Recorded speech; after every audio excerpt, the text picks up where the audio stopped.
বন্ধুরা, আপনারা কি জানেন কিভাবে একটি মোটু হাতি, একটি চঞ্চল বানর আর একটি ছোট তোতা পাখি মিলে এক ভয়ঙ্কর শিকারীকে জঙ্গল থেকে তাড়িয়ে দিল? একতা আর বুদ্ধির এই অবাক করা গল্পটি দেখতে একদম শেষ পর্যন্ত আমাদের সাথেই থাকুন। এক গভীর আর সবুজে ঘেরা ঘন জঙ্গলে বাস করত এক বিশাল দেহী কিন্তু খুব শান্ত প্রকৃতির মোটু হাতি।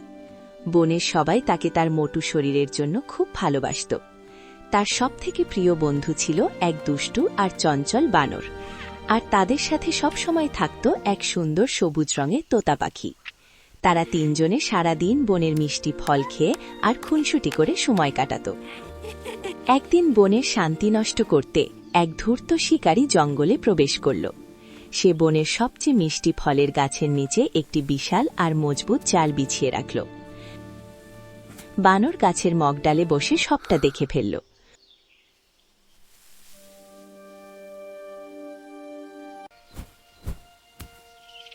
তোতা পাখি দ্রুত উড়ে গিয়ে দেখল জালটি সত্যিই খুব ভয়ঙ্কর।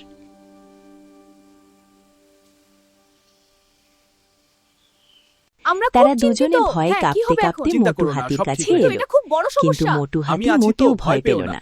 সে শান্তভাবে বলল, বন্ধুরা, ভয় পাওয়ার কিছু নেই, আমরা তিনে মিলে এই বিপদের একটা বিহিত করব। আমার একটা গোপন কথা আছে। সত্যি?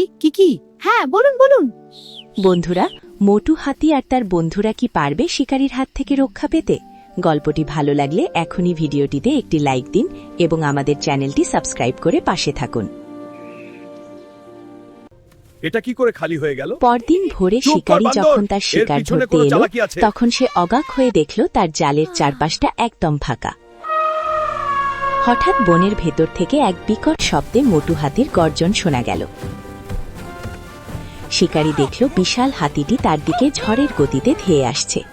শিকারী ভয়ে পালানোর চেষ্টা করতে আকাশ থেকে তোতা পাখি তাকে ঠোকর দিতে শুরু করল, আর গাছের ওপর থেকে বানর বৃষ্টির মতো পচা ফল আর ডালপালা ছুটতে লাগল। শিকারী দিশেহারা হয়ে জঙ্গল ছেড়ে প্রাণ ভয়ে দৌড়ে পালাল।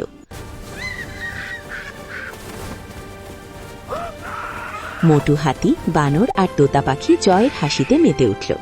বন্ধুরা, সত্যি বলতে কি, একতা আর বুদ্ধির জোরে যে কোনো বড় বিপদকে তুড়ি মেরে উড়িয়ে দেওয়া যায়। এসো বন্ধুরা, এখানে জড়ো হও। হ্যাঁ, আমরা এসেছি, আমরাও। এখন আমরা সবাই একসাথে।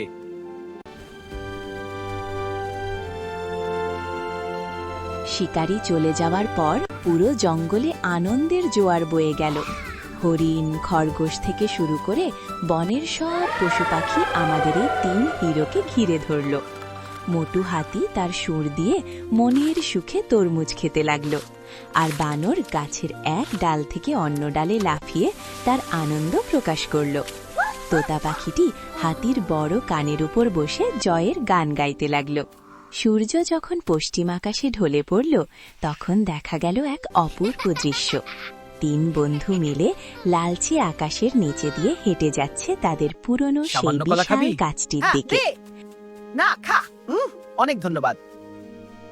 হাই সবাই, এই গাছটা কত সুন্দর। হ্যাঁ, আমরা এখানে অনেক মজা করি। এসো একসাথে খেলি।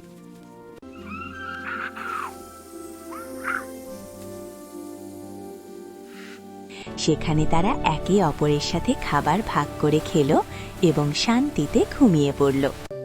এই গল্প আমাদের শেখায় যে তুমি যত বড় বা ছোটই হও না কেন, বন্ধুদের সাথে থাকলে যে কোনো পাহাড় সমান বাধাও পার হওয়া সম্ভব।